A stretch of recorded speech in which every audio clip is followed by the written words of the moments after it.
एक मेरा डाउट रहता है हमेशा जब भी मैं डेंटिस्ट के पास जाता हूँ, मुझे ना काफ़ी फोबिया नहीं, मुझे काफ़ी वियर्ड लगता है कि ये जो इक्विपमेंट है ये इनका सेम है, सबके मुंह में जा रहा है।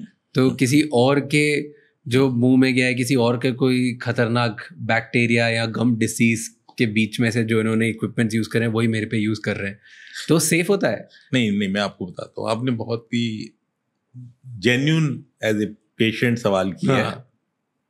देखिए, आज की डेट में जितने आपके even examination instruments are also sterilised and used only once on the patient.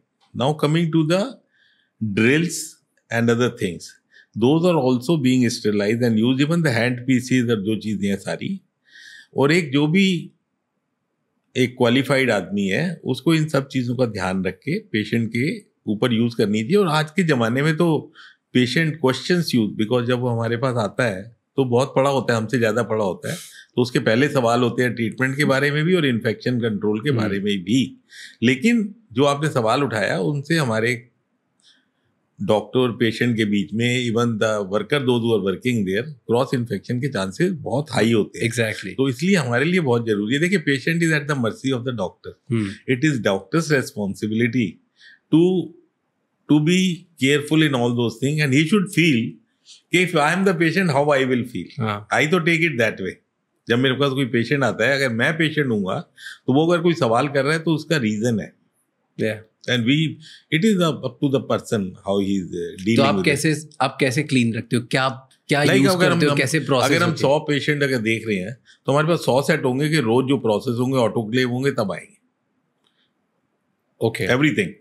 सो एक चीज, एक इक्विपमेंट, एक स्पेयर है, राइट? नहीं, एक तो हो गया आपके एग्जामिनेशन इंस्ट्रूमेंट, और ड्रिल्स वगैरह तो छोटी चीजें, ये तो आप यूज करके या तो फेंक देंगे। जैसे निडल है, let's take it example, injection needle है, वो तो आप चेंज करते आओगे, वो तो फेंक देंगे। अच्छा, इवन नॉट ओनली निडल, जो इंजेक्शंस भी होते हैं, पहले ये होता था कि आप बोतल में से भरते थे इंजेक्शन, अब तो कार्ट्रिज आती है, आपने कार्ट्रिज ली और वहीं का वहीं फेंक दिया।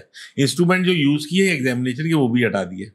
जो आपने इंस्ट्रूमेंट हटाते थोड़ी है, नहीं, जो आपके एग्जामिनेशन इंस्ट्रूमेंट है ओनली फॉर वन यूज। अच्छा, तो वो वन यूज ही होता है। It can not be used on second patient, it will be used after autoclave. Autoclave मतलब? Autoclave is sterilization.